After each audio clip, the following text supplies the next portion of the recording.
मुझे इस बजट में बहुत अच्छी चीज ये लगी कि गवर्नमेंट ने लेडीज के लिए एक बहुत अच्छी चीज स्टार्ट की है। बिहार में जो रोजगार के सृजन की बात आपने की थी, आपने कहा था कि हम 2 करोड़ नौकरी देंगे प्रत्येक वर्ष, तो 8 साल ये 9वें साल में चले गए, तो 8 दूना 16 करोड़ नौकरी का क्या हुआ? उसके बाद आपने की महंगे हो गए हैं सब कुछ। आप युवाओं के लिए क्या किए? कोई बात नहीं किए हैं। किसान पर ही देश निर्भर है, लेकिन किसान के लिए कुछ नहीं। आप देख लीजिए, जैसे कि आप खाद का दाम देख लीजिए कहां से कहां जा रहा है। यूरिया लोगों को मिल नहीं रहा है।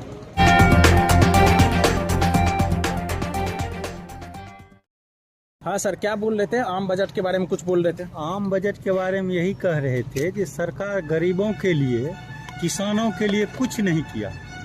कुछ किया है क्या? नहीं, वो तो आप ही बताइएगा ना, हम क्या बता सकते हैं। नहीं। आम बजट से आपको क्या फायदा दिख रहा है? कुछ फायदा मिला है? फायदा कहाँ किसानों का है? कृषि लोन है किसान को, कोरोना से लोग व्यापित है नहीं है, लेकिन बैंक वाला जो है किसानों को सूद जोड़ करके नोटिस दिया जा रहा है, वारंट किया जा रहा है। इस पर किसान सरकार का कोई काम नहीं है, कुछ नहीं कर रही है सरकार। सिर्फ मान लिया बजट में दिखा दिया।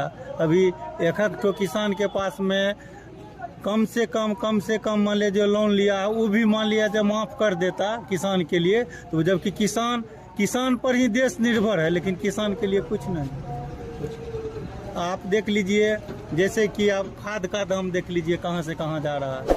यूरिया लोगों को मिल नहीं रहा है, अलग से अनापना दाम में लोग खरीद रहे हैं। क्या सर सही बात है कि नहीं? बिल्कुल। अब जैसा सरकार का इतने महंगे हो गए हैं सब कुछ। वो तो फी है ही स्कूल का, और उससे ज्यादा कन्वेंस के जाता है। आप युवाओं के लिए क्या किए? कोई बात नहीं किए हैं। जो बजट लेकर के आई है, अमीर और गरीब के बीच की जो खाई थी उसको काटने की किसी भी प्रकार की कोई कोशिश इस बजट में दिखाई नहीं दे रही है। इन्होंने आज लाया है वो बजट, तो शिक्षा और मजदूरों के एकदम विभिन्न खिलाफ है, और हम लोग इसका विरोध करते हैं। बिहार में जो रोजगार के सृजन की बात आपने की थी, आपने कहा था कि हम 2 करोड़ नौकरी देंगे प्रत्येक वर्ष, तो 8 साल ये 9वें साल में चले गए, तो 8 दूना 16 करोड़ नौकरी का क्या हुआ? उसके बाद आपने की नहीं। कहीं कोई उपाय छात्रों, युवा अभ्यर्थियों और युवाओं के लिए बिल्कुल नहीं है। इसके लिए इंडिया के नाम पर भी एक छलावा है। आपने नमक पे टैक्स लगा दिया, आपने आटा पे टैक्स लगा दिया, आपने अंडा पे टैक्स लगा दिया, सारी चीजें महंगी हो गई। तेल का रेट आपने 190 रुपए 210 रुपए तक कर दिया, अब घटा के उसको 160 रुपए कर दिया, क्योंकि अब इलेक्शन आ रहा है, आपको वोट लेना है। मुझे इस बजट में बहुत अच्छी चीज ये लगी कि गवर्नमेंट ने लेडीज के लिए एक बहुत अच्छी चीज स्टार्ट की है। उनके लिए महिला सम्मान पत्र, जिसमें 2 लाख तक आप सबमिट कर सकते हैं और उस पर 7.5% का रिटर्न मिलेगा। लेकिन मेरे लिए एक क्वेश्चन ये है कि एक तरफ गवर्नमेंट ने इतनी अच्छी चीज दी है, लेकिन साथ साथ में महंगाई इतनी ज्यादा है।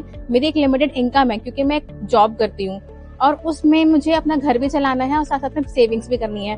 तो अगर थोड़ा सा महंगाई की तरफ भी ध्यान दिया जाता तो हम उस चीज का भी बेनिफिट ले सकते थे।